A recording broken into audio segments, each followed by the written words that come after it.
Welcome, ladies and gentlemen, to the Talgrace Mobile Media Show. As always, I'm your host, T. Gridge, your co-host, Brian Wesley. Hello, everybody. We have a very special guest today, Josh Schulte. He is the Director of Enrollment and Marketing And Communications. Communications. Yeah. A little bit of everything. A little bit of everything, yeah. So, if there's a PR request, any type of marketing, all falls on you, right? Yeah. Yeah, well, and I'm very blessed to have a very talented team too. We have a graphic designer, a communications manager, dedicated enrollment staff. So there's a lot of hats, and we work pretty well as a team. So Josh, let me ask: is Sacred Heart, for our viewers who don't know, Sacred Heart is a all girls Catholic high school, which also has a co-ed 1st through 8th grade school. K through 8. Yeah. K through 8 grade school, which is kind of the premier grade school in our town of Louisville, Kentucky. And really so is Sacred Heart Academy, which is the high school. And then, so are you director of marketing for all those? Yeah, I guess probably first thing I should explain is several years back, the school leadership made, I think, a very wise decision in that we had these schools on campus. We had a preschool, we have the model school, which is K through 8. We have the academy, and then we also have this co-curricular after-school arts school as well, School for the Arts. And it was decided that to move the operations more towards a consolidated district. So while all these schools had shared a campus previously and were all under kind of the Ursuline sister sponsorship, kind of on an operational level, they felt there was a lot more benefit and collaboration that could be had if we viewed ourselves and promote ourselves as a district of schools. Because what a lot of people might not know, if maybe they're only, say, associated or familiar with the academy because of how popular it is in the community, they might not know that a female student, for instance, could start as a 1-year-old and graduate from high school on this campus and never have to leave. Or a young man could start as a 1-year-old and go all the way through up through 8th grade before they decide where they want to go to high school. So we have a lot of lifer students. We have families that are with us for years and years and years. And I think that in part is why you have such a really tight, rich, big community of people that support our system, because it really does embody 4 schools plus having the Ursuline Sisters on campus is something that really makes us unique. Sure. Yeah. One of the things, too, with the model school, so obviously I'm extremely involved in the athletic side of things, especially when it comes to this area. Sure. And the model school used to be kind of the school that, the other schools would beat up on a little bit. Not anymore, man. Right. I tell you, the athletic department there has come. Now, look, the academy, the high school, they've always been competitive and everything. But right. the model school, I tell you, they're tough and everything now. It's pretty remarkable how much things have changed there in that aspect. Sure. Well, and Catholic middle school and elementary school athletics, I think, across Louisville has improved dramatically. And I think that's in part, I think, because of how they've structured it with the Catholic School Athletic Association, the way they can kind of build teams between schools for schools that maybe don't have quite the numbers to field a larger sport like football or something like that. And it allows schools to offer athletics in a way that they previously weren't able to. So it's been really beneficial for us. Like you said, we've had incredible success at the Model School for Athletics the last several years. We have a beautiful gym. I think that played a role in driving a lot of athletics. And also a lot of our model school athletics get to share and make use of the facilities that the academy has. Which is, that's huge. So, and a lot of our, our female athletes, that's where they aspire to be. They want to one day be a Valkyrie. So. Sure, makes sense. So Josh, give us a little history then. I mean, have you always been in marketing? I mean, what drew you to Sacred Heart schools? And when did you start with Sacred Heart? I've been actually just yesterday. I got my 5-year pin for Sacred Heart School. So I've been with them for 5 years, and it doesn't feel like 5 years. I feel like I just stepped on campus yesterday. I've always been in some area of marketing or public relations. I actually kind of cut my teeth initially in college admissions and college marketing. The small liberal arts college up the road, Georgetown College, is where I went to school, and began working for them immediately afterwards, and eventually became assistant director of admissions there. And one thing I always like to talk about when kind of talking about my professional journey is that it amazes me the similarities between college recruitment strategy and how Catholic high schools recruit here in Louisville. Interesting. And I think that's in large part the the number of quality Catholic schools we have in Louisville, quality private school opportunities as well, and that aren't necessarily just Catholic. But you look at tactically what these schools are doing and how forgive the expression, wine and dine these prospective families to help them to learn more about your campus. It's eerily similar sometimes because, and I think what colleges were doing 5 and 10 years ago has worked its way down to kind of the more competitive high school markets. I think there are other markets like that out there, maybe in larger cities and more populated districts and things like that. But I think that's one thing that is pretty unique about Louisville. And I think it's a conference that you guys have been to. When we go to National Catholic School conferences, that's one thing we feel we leave having learned is, yes, we go to great sessions and we hear from great speakers and things like that, but we're also looking around us and we feel that the Louisville Catholic education landscape is a little more perhaps advanced and evolved in how they're marketing themselves. And I think you can give a lot of credit to the Archdiocese. I think you can get a lot of credit to the creative people in each one of these schools, but also just the great educational opportunities Louisville offers, both Catholic, private, independent, and public to a certain extent.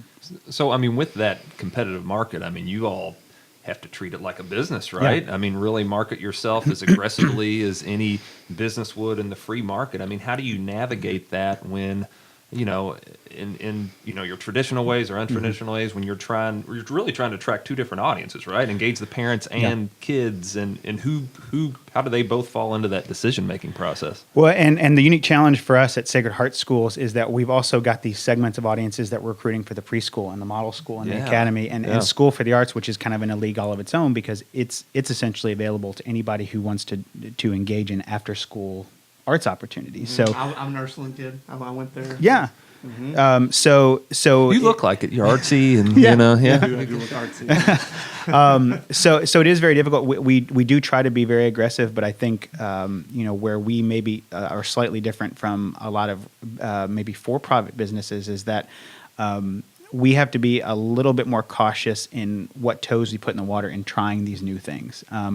And whether it's digital pay-per-click or it's how we're using paid enhancements on social media, boosted posts, ads, things like that, and even how we've evolved kind of traditional marketing methods, direct mail and things like that.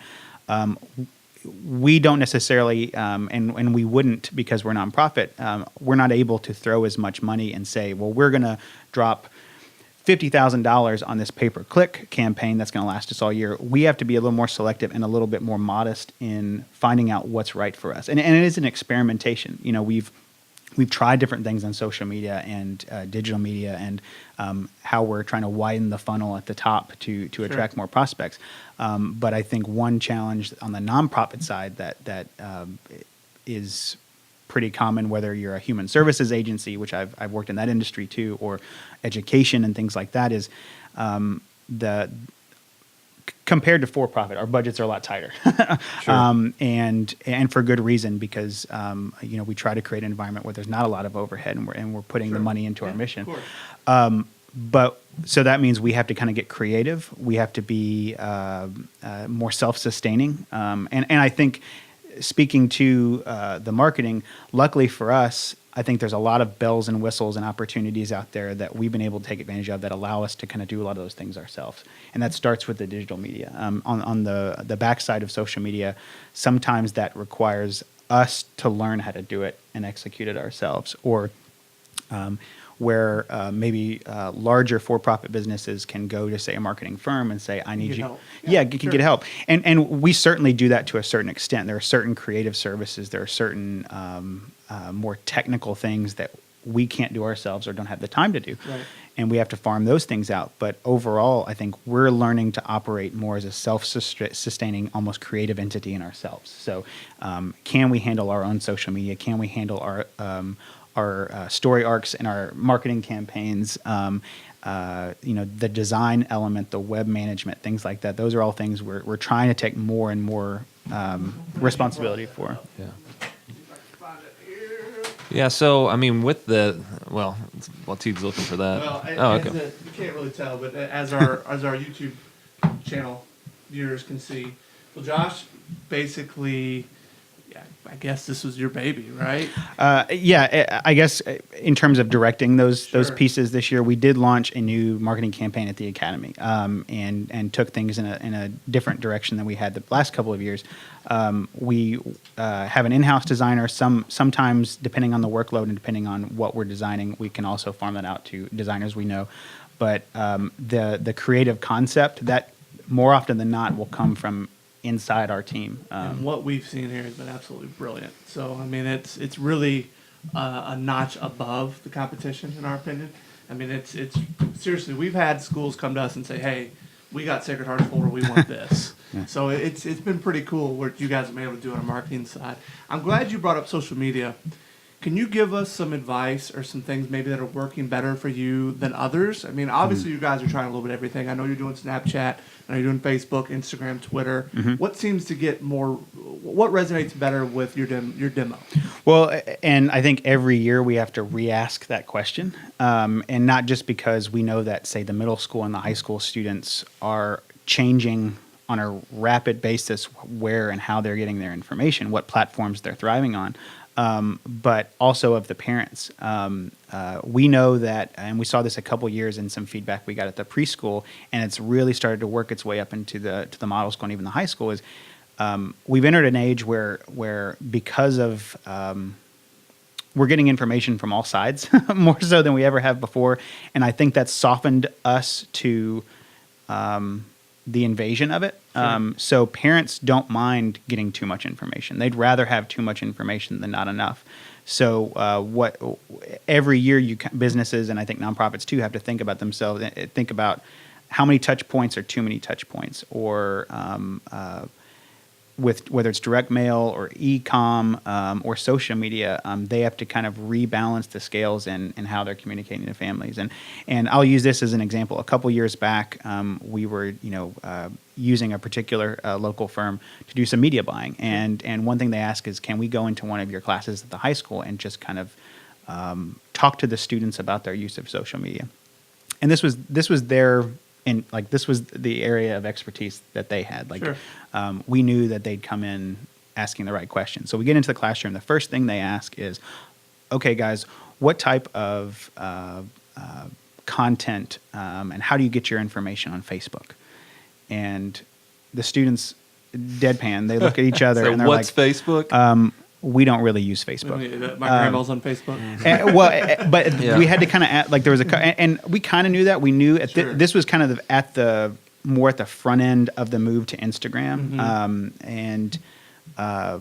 What we found was, and this also kind of proved as a point in what kind of questions we're asking our folks out there, is yes, they had Facebook accounts, but were they using it in a valuable, regular way that would be good for us to focus on to target them?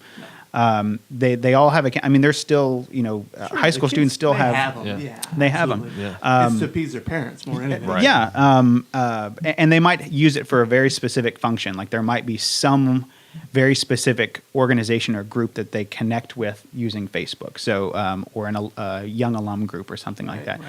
But the majority of the business they're doing might be elsewhere. So yes, they're on Facebook, but is that where we're really targeting them? Right. Yeah. I mean, it was funny. We were at the National Catholic Education Conference, and then we at that night we caught a St. Louis Cardinals game, and right in front of us sat probably eight.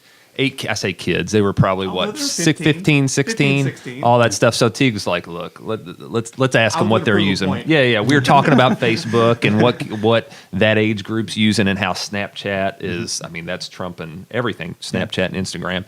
And so Teague asked him, like, "What are you all on right now?" Every single one of them, Snapchat. Because they all had their phone in front of them. Yeah, Sure. Every single one of them, all in a line. All of them were just glued to their Yeah. phone. Every single one of them had Snapchat. Yeah. And I asked, do any of you guys use Facebook? No. Yeah. I mean, it's all Snapchat right now. And I really think that businesses need to start learning how to use Snapchat, because Snapchat's starting to open up some channels Right. for businesses to get involved, to Right. actually put their brand out there. The filters is one of them, which you guys are doing. Yeah. So, I mean, you really got to start learning how to use these certain But then mediums. with that being said, from your standpoint, as you've talked about, every single one of their parents is on Facebook. Yeah. So Well, absolutely. Yeah. So, but what that allows you to do is to take and give native marketing on each platform. So you can go to Facebook and you can create some native marketing directed to parents. Yeah. And what would that be? So that would be statistics, scholarship numbers. Yeah. The numbers going to colleges, that type of thing, right? And even the aesthetic can be different Yep. because and using the Academy's marketing materials from this year in terms of how we're doing the storytelling. What we have a few efforts we have throughout the course of the year where it's pieces, collateral, even electronic stuff that's directly communicated to parents. Like it's for them to read because they are to some extent more than others involved in that decision process. Right. So Sure. so while the messaging may be different too, we also have to think about the aesthetic and who's seeing this. Sometimes you can kind of kill two birds because I think we're getting into because of social media, the aesthetic between kind of what adults and corporation, the corporate adult look and the fun kid look. I think the gap between those two things are closing. Again, because of the social media age, because of Insta everything. Mm-hmm. I think parents are getting more accustomed to seeing things through the lens of what millennials and those youngsters want to see. And, Sure. so it's Makes sense. yeah. So we don't have to compartmentalize it maybe too terribly much, but there's definitely some thinking that goes into even the aesthetic. Yeah. What would you, so, we deal with a lot of small, medium-sized businesses in what we do, and we deal with a lot of nonprofits. I mean, what would be, coming in, you're in the nonprofit world and school world. So particularly for like grade schools, some of these private grade schools have a very, very small budget. I mean, we're talking small, you're talking small budgets. They're talking really small Sure. budgets. I mean, what would be, maybe one or two key things you think they should focus on to get their branding right that maybe doesn't cost much money, or something that they could do that's impactful that doesn't really cost much money? I mean, what do you think that focus maybe should be?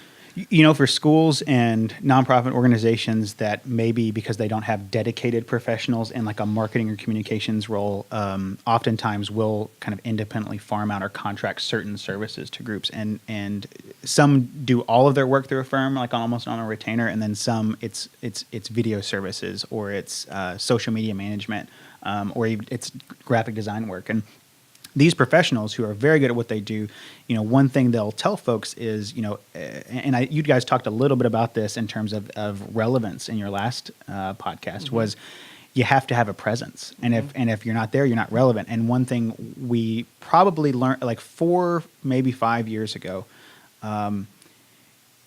when you started to see kind of really competitive platforms between Facebook, Twitter, Instagram came to the picture, and of course, eventually Snapchat.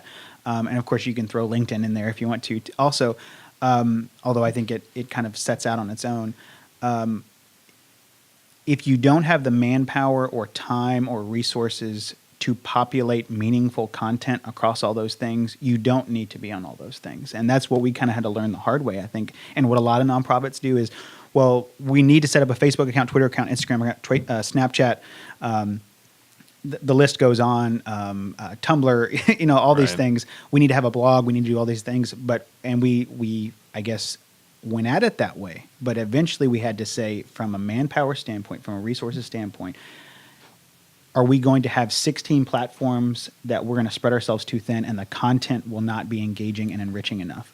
Or are we going to focus on these few things that we know we can do well, that we know tend to see better engagement, and say goodbye to those things that we feel maybe aren't as essential? And that can be a tough. That's really good advice. That can be a tough conversation to have, because I think, industry leaders, what you're reading, what you're hearing from professionals that do this day in and day out, they want you to build your presence, but I think they also would tell you do it within your means. And I think that's particularly helpful for nonprofits because social media is where they can get a lot of bang for their buck. And I'll use Facebook as an example.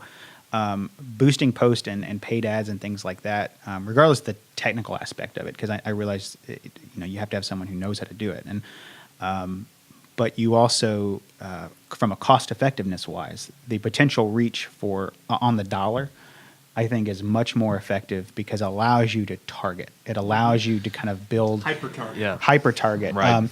And another thing I'd say for nonprofits and for people in education, and I learned this when I worked at Georgetown, when I worked at a human service agency here in town in a PR capacity, and now here at Sacred Heart Schools. What's working first for for-profits, retargeting, for instance. There was a time where I think the nonprofit world saw that as overly invasive, and like I lovingly for years referred to like retargeting type ads as stalker ads. Right. And I think things like that for nonprofits, mission-centered organizations, faith-affiliated organizations, there are certain things within the marketing world that seem kind of foreign, scary, and overly invasive. In part because, a lot of the people making those decisions aren't full-time marketers. It is one thing on their plate that they also have to do. Sure. So we've gotten more comfortable with new, particularly on the electronic side of things, how at one time it would have been seen as very invasive, but how information finds prospective audience members or prospective customers, we'll say. I think we're all starting to warm up to those things out there that help connect. What we once saw was, well, we don't want our ads stalking everyone across the internet. That's kind of weird to us. But I think more and more nonprofits are seeing that it is one thing that helps connect organizations to people who support those causes and support those missions. So that's kind of an evolution of how maybe those newer electronic marketing means have kind of evolved within the nonprofit world. Josh over here dropping. Oh man, I tell you, If you're in the school of the nonprofit, You better be industry, listening. You better be listening Yeah. because this is good stuff. Well, I think and let's keep going down this path. Yeah, I mean, I think you just hit it on the head. It was kind of the fad for a while, that everybody thought they had to be on everything. And then, the simplest way to do that was to use the same exact content on every single thing. So they'd use like an if then that program to post whatever you post on Facebook automatically goes to Twitter, Instagram, all that stuff. It just doesn't work. Sure. I mean, people see that, and you may have something on one platform that just totally doesn't make sense for the other. Right. And people know when you're doing that. And that's gone away a little bit, but that's what everybody was doing for a while, and it didn't make any sense at all. So, yeah. Josh, do you guys use any type of program that if Sacred Heart Schools is mentioned on any type of social media platform that you guys see it and you're able to reply if need be?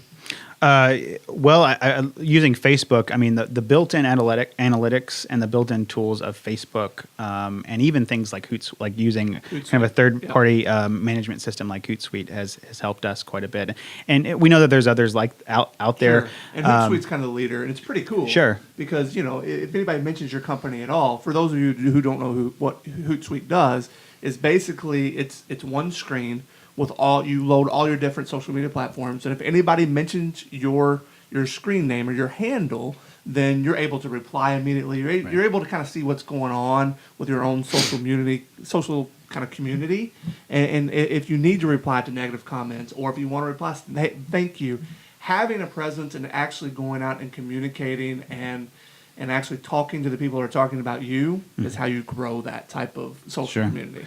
And organization or platforms like Facebook, for instance, there's these kind of built-in measures that kind of hold businesses and organizations accountable, because if it's, say, an organizational page, a lot of times you can see on that front end, what kind of response time am I going to get from this? And I think probably particularly for businesses that are providing a direct service or product that there's maybe not as long of an investment period, say, as picking a college or something like that, that response time is critical, because they might have put out similar feelers at 4 different businesses.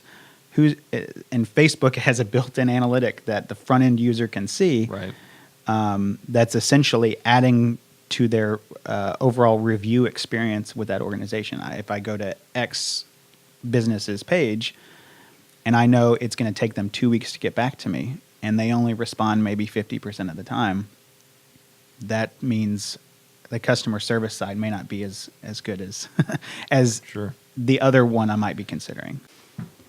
So, all right, I'm going to give you a tough question, and this may be impossible to answer, but great. I want to know what the answer would be. So, if you had one social media platform that you could use to market Sacred Heart Schools, what would it be? To market prospective students. If you could only use one, because going back to what you said, hey, you can't spread yourself too thin and be, and really kind of just have nothing out there and just the account, because that totally makes sense. Because let's say you have all these different accounts, you have just a couple posts and you see they're from 2015, Sure. people are going to be like, wow, these people aren't Yeah. relevant at all. So it makes a whole lot of sense to just not even be there if Mm-hmm. you're not going to be engaged with it. Across campus, I'd have to say at this point Instagram. I might be tempted to say Snapchat just because I know that's where prospective high school students at this point are using to communicate with one another. But I think in terms of cross culturally, and that might be the wrong descriptor, but like between parents, alums, prospective students, that's probably a platform right now where you're starting to see those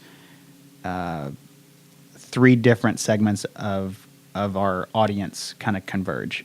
For a while, that was Facebook, but now we know that younger audiences, prospective audiences, are moving away from Facebook. Same thing to a certain extent with Twitter. So if I had to pick one, I'm going to go where we know that the adult population in it is growing and their understanding of it.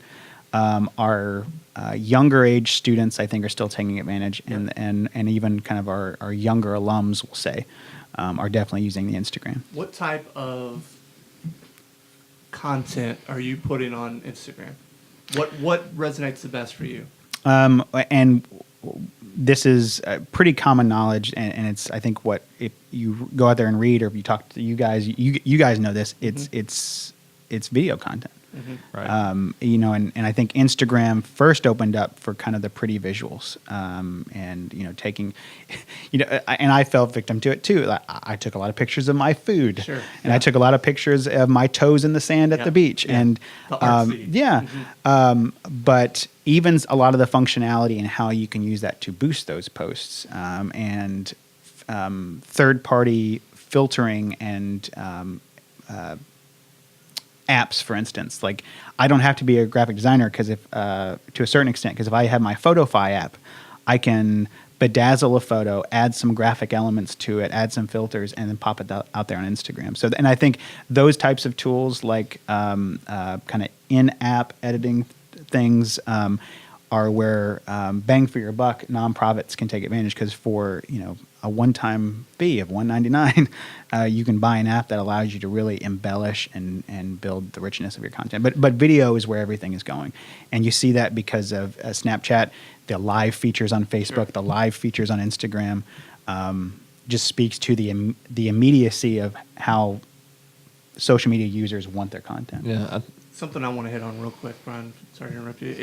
Instagram now has the story feature, which has been out for a few years now. But what's really cool about the story feature, if you're using that, you can actually have your users swipe up, and at that point, you can take them to an external URL, which is pretty cool, because Instagram has been one of those mediums where you had to have the hack, right? Yeah. You had Yep. to have the URL in your profile description.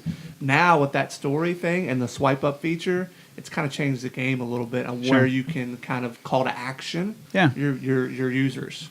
Well, and that story feature, I think also, like you said, the hack, the cheat, it also gives you prominent placement at the top of that feed for at least a little while. So, that's something that I think at times we've taken advantage of, and I think more and more of that type of functionality is what's driving people to Snapchat. But that's I don't think I think other organizations in our similar industry might agree that we're still learning how to best utilize Snapchat for the sake of promoting ourselves to prospective audiences, because how you tell a story in Snapchat may be very different from how you tell a story on any other platform, and it's a fun challenge. It's a learning process, but that's another thing that I would say to other organizations is you have to put in the time to learn how all the bells and whistles of those feeds. It's not posting for posting's sake. Sure. You're exactly Just right. taking a picture just to post it. And it's Yeah. going to always be evolving. I Yeah. mean, that's where we live now. Yeah, absolutely. Yeah. And this it doesn't pertain obviously to where you're at or the types of schools you all compete with, but for some of these schools, like it's on the grade school level, private grade schools, they have a marketing budget of literally zero. So if they actually go and dedicate a marketing budget, let's say it's $10,000 to get their word out there, spread the word, where would you advise them to spend that $10,000? Would it be spread out, or do you think there's one specific way that they could make an impact with a budget like that? Depending on how they might be utilizing their web content, even today, and at this point, if you're not there now, it's kind of scary. But moving your web presence to mobile friendly. Yeah. And that's one thing I would do for smaller organizations. And I guess I'm thinking in terms of cost effective measures, like what all can you get in that $10,000? Sure. Yeah. Another thing is making sure you have a good outfit for e-communication, and whether that's MailChimp or Constant Contact, things like that. Again, e-communication, at some point we might start referring to that as a more traditional means of marketing, but it's still something that I think has enough impact where you need to put a little bit of money in there so that what you're sending doesn't involve 90s clip art and doesn't invite Right. What's a good open rate? a good open rate. Depending on, I guess, the particular type of business you might have. I've heard anything from I've heard from certain things I've read that 5% is a good open rate. Now I think that's probably folks that are more cold blasts that are going Right. out there. Yeah. From a warmer constituency that maybe is represented in kind of a nonprofit opt-in group where you've got alums, you got perspectives, Yeah. you got people who have at some point touched with us. Right. We're very proud of our open rate, particularly among alums, that is constantly in the 30, 40, 50%. That's incredible. Yeah. From perspectives, that's currently in the 20, 30, 40% rate. That's awesome. The built-in analytics for things like Constant Contact, again, taking advantage of all the tools that are within that particular entity, whether it's e-communication, the analytical tools and things like Hootsuite, or even built into certain social media platforms now, learning from those things. The other thing is, let's see, I would put it into things like social media marketing, because like we talked about earlier, cost effectiveness wise, Sure. on the dollar, it doesn't get much better, I don't think. And if you do say have a target audience that a network of folks that you've already connected with, and you have their information, things about them, their age range, what things they like, you have certain knowledge of your audience that you can use to filter that targeting within social media. Particularly Facebook. Yeah, right? particularly And that's Facebook. we say that a lot. Companies have a really limited budget. Yeah. Go all in on Facebook. If you're already there, you're totally right. You've got to have if you don't have a responsive design website, Yeah. right now, What, you're dead. 85% Yeah. of traffic's on Right. mobile devices Right. now? You have Yeah. to have Right. responsive But design. Facebook advertising, it's going to get more and more expensive. We feel like it's pretty cheap now compared to what it's going to be, Sure. in a couple of years. And what you can do with targeting is incredible. Yeah. Now, and of course, we're going to feel this way because this is a core part of our business. But we feel like video is very impactful. Sure. To be able to really show exactly what you are and to get a good feeling of what your school or nonprofit does, video is very powerful in our opinion. Yeah, and there's even a lot of, for folks that maybe have essentially no budget for that. I guess the prosumer revolution. Anyone with a Mac can now do basic cutting on iMovie, Sure. Yep. and we have to, and in that way can very easily translate that video content to something meaningful on social media. But I completely agree with you guys, and my undergraduate work was kind of in that area, was in video, and of course that was before video had such a prominent place on social media. Sure. Right. That was back when it was just cool to edit video, and someone would watch my DVD. Yeah. Oh, yeah. What's that? Man, I tell you, so I went to Belmont University and I was doing the music engineering program. And when I started, and I'm full disclosure here, I'm 37 years old, right? We were cutting tape. We were actually taking the analog tape and cutting and So slicing. you're right on the tape. cusp there, really. No, I mean, Yeah. so anniquated. This How is what I was worthless is that paying- now? This is what I was Yeah. paying to go to Right. school for, right? Yeah. Right. To learn how to cut analog tape. Who cuts analog tape anymore? It's like the cool thing to do if you want a certain. It doesn't sound better. Pro Sure. Tools is so much better than Yeah. any type of software, any type of what you did in the past. That's what I went to school for. It's Yeah. insane, just how things. Well, have I changed. mean, and not to down, the professional photographers and things like that out there, but it's amazing what people can get out of a pretty inexpensive camera now Yeah. with some editing That's a good tools, point. and it's a matter of getting it out. That you don't want things to be ugly by any stretch of the imagination, but it doesn't have to be absolutely perfect. Sure. I mean, the main thing is getting your word out there. And this was true 10 years ago. I think it'll continue to be true for the foreseeable future, but it's content over quality. When everything with a viral generation where someone walking down the street and biting it and spilling their milkshake can become a viral video. It didn't matter that it was shot on a grainy phone camera. The content is what's driving people to it. Right. Really good point. One of the things too that I think a lot of people miss this day and age is to me it's key to document over create. Yeah. And a lot of the times when we do video, we're trying to document more than we're trying to fake it. Because I think people can really tell, what's the real juice, what's real, what's faked. So we're trying to document real stuff, get real emotion, real classroom shots, whatever it may be that we're shooting. Document over creating is a big thing right now because I think people can tell when it's faked. Oh, absolutely. And that's one thing we actually, because another, and within this $10,000 budget, earmark a few $100s for pizza. Because if you work for an organization that has lots of constituents, like a school, for instance, that's your focus group right there. Those are people you can talk to about their consumer habits on a regular basis. Ooh, I like that. Dropping knowledge over here. I'm Wow. telling you, I like that. And kids get sick of pizza, so maybe I didn't know where you're going with that. Or know, that is chicken awesome. tenders. I don't. Enjoy it, though. Yeah. But to your point, we've had times where we've laid out materials in front of them, not necessarily ours, but kind of sample things we've gotten off Google and things like that. And they'll tell us in their own language, that's contrived, that looks fake, that doesn't seem authentic to me. I think a term we bounce around in our office sometimes when talking about how we need to be getting information to our audiences, we don't oftentimes give our audiences enough credit. Sure. They're smarter than we're sometimes cradling this information to be. People know how to invest time in learning more about us. So take your average piece of direct mail. There was probably a time where our direct mail content was very copy heavy. And our objective was let's shove as much information into it as we can. It's real wordy. Yeah. And what we were finding was people weren't reading it.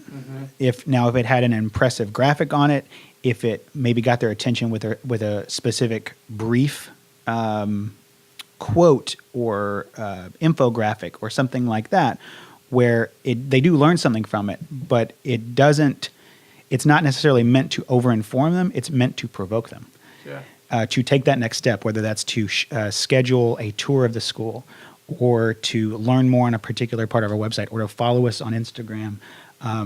That's where I think people aren't necessarily having to give up the traditional means of marketing. They're just having to repurpose it. Direct mail will always be. I can't imagine unless we do away with mail, there'll ever be a time where a prospective student doesn't like getting a piece of mail. How they're engaging with it, they might not want to flip it over and read 400 words of text. But is it something that they might want to put up on their bulletin board in their room? Kind of cool. Though. Yeah, that's that's a really good point. At that age, you're not getting a whole lot of mail. Yeah. So it's kind of cool to get something sent to you. That's Christmas for my 8-year-old when she Yeah. gets her magazine in the mail, Yeah. and so Oh, yeah. absolutely. That's a great Yeah. point. Yeah. So, not to go on here forever, Josh, but I got one more kind of key question. And this Sure. is more on kind of the education part of things. Sure. I thought it was so cool. So, my son's first grade class, his project was he had a team, him and 4 other guys got down, and their deal was they had to get on the iPad, and they had to shop Kroger's and Amazon. And they had to shop they did a virtual picnic, and their job was to find the condiments, the ketchup and the mustard and things like that. And they were supposed to find where'd you got the better deal, Kroger's or Amazon.